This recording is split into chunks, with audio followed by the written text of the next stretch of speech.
This is the 5 stars, a deeper dive, and my personal experiences with it.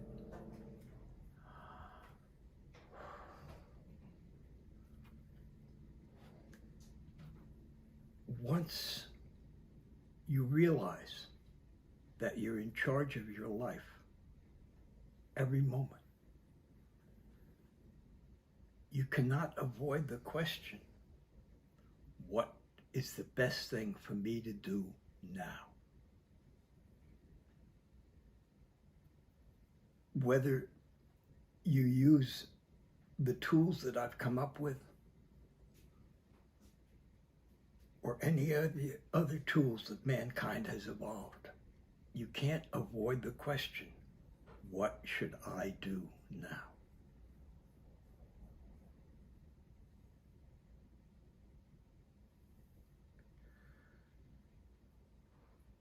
The 5 stars came to me.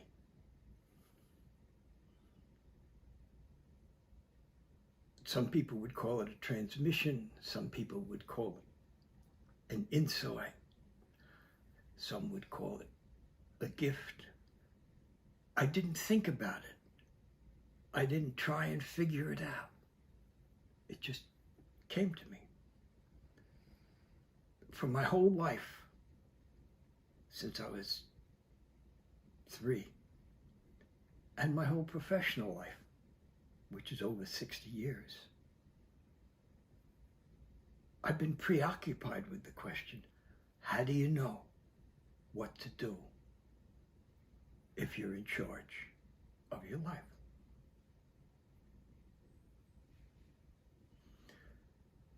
When I decided to marry my first wife, it seemed to gradually grow over a period of a couple of years. And one day, I was an intern. I was 25. I was going to go up on a vacation with 2 friends. And crossing the street, I twisted my ankle and I couldn't go. So I had to go down to Florida to be with some of Jane's old friends. And I'm crossing the street, and the song, love and marriage, go together like a horse and carriage, kept rocking through my head. And I knew I was finished. That was it.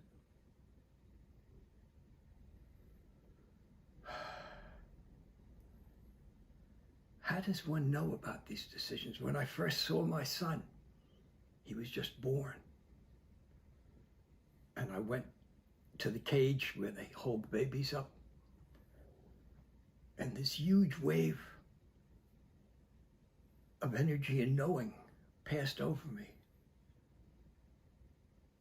And it said inside, now I know the purpose of my life. There wasn't any scenario or it was just a knowing that somehow my son was the purpose of my life.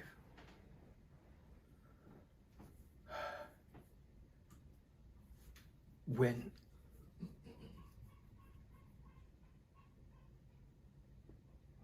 I heard that mankind was going down the tubes, when I first read The Limits to Growth in 1972,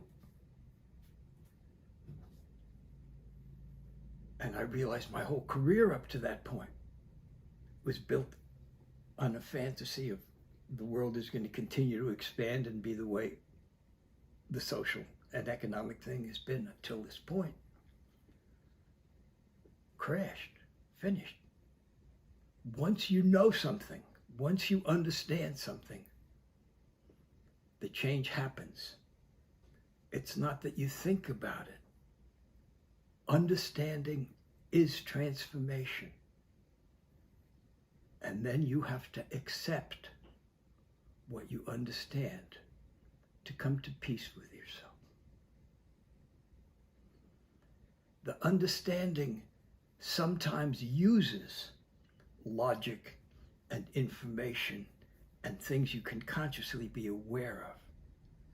But the process of understanding is a mystery of your being that is beyond logic, beyond thought, and beyond your animal urges, emotions, and impulses. In some way that I do not have any theory about. The 5 stars answers the question, what should I do now? By tapping into what your animal nature says, your intellectual understanding knows, you're tapping into the mysterious ocean of energies called the collective mind and the cosmic mind. Your past lives called karma. Your astrological definition. All these are explanatory frameworks that mankind has devised to ask the question, what's going on and what should I do about it? How do I figure myself out? How do I figure it all out? I don't know how these explanations work, but I know that the 5 stars helps me make decisions. Like I come home from work every night. I'm usually exhausted. I have this 15, 20-minute routine called 10 Tibetans. That's a series of yoga and meditative practices that get me together. I've been doing it for 4 years, almost every night. And I also like to sit and just meditate when I get home. My mind almost always says, crash, sit down and meditate.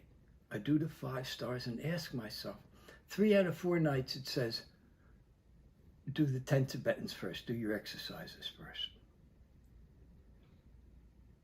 I use it to ask myself, should I trust an investment opportunity that was offered to me? Most recently, it's been very useful. Should I take the vaccine or not?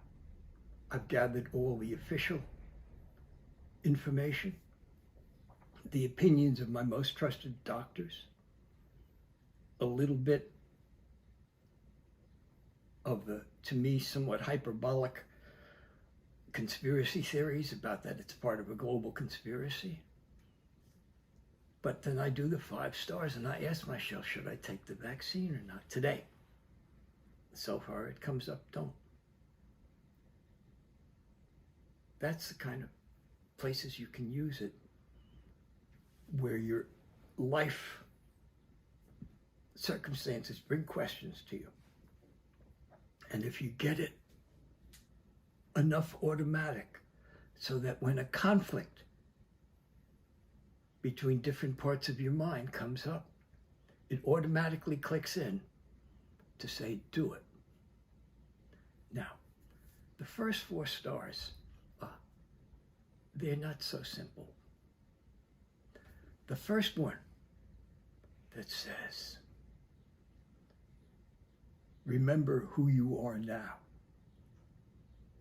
That doesn't mean to put a bunch of labels on this body. It means to ask yourself the deepest, most fundamental spiritual question. Who am I? What is this? It's not to get an answer. It's to say, hello, wake up, here you are. Let's be alert. Whatever it is, be alert, dude. The second star, being aware of the breath going down into the pelvis.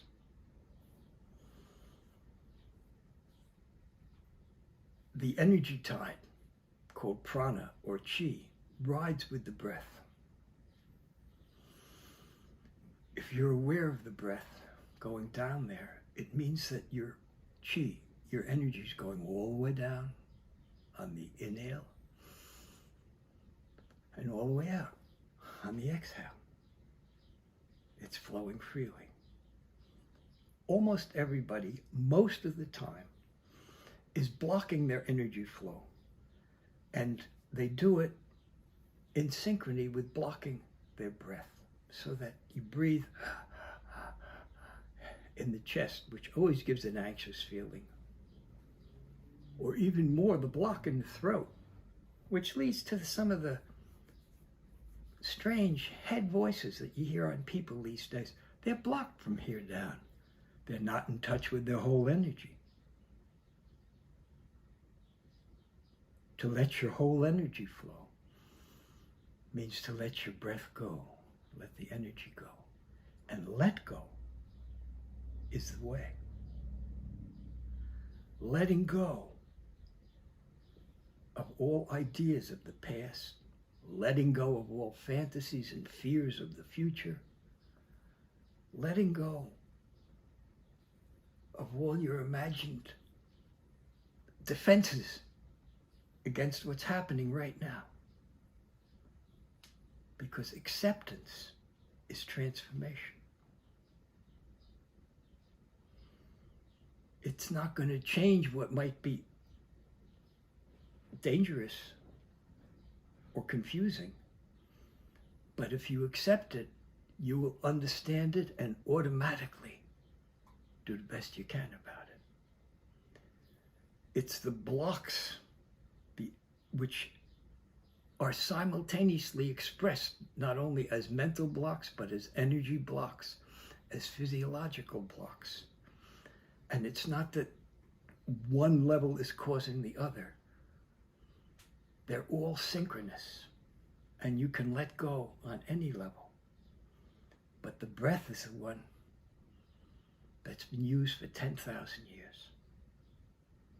In the Chinese mystical systems, in the Indian mystical systems, in the Jewish mystical, in Christian mystical, everybody rides the breath.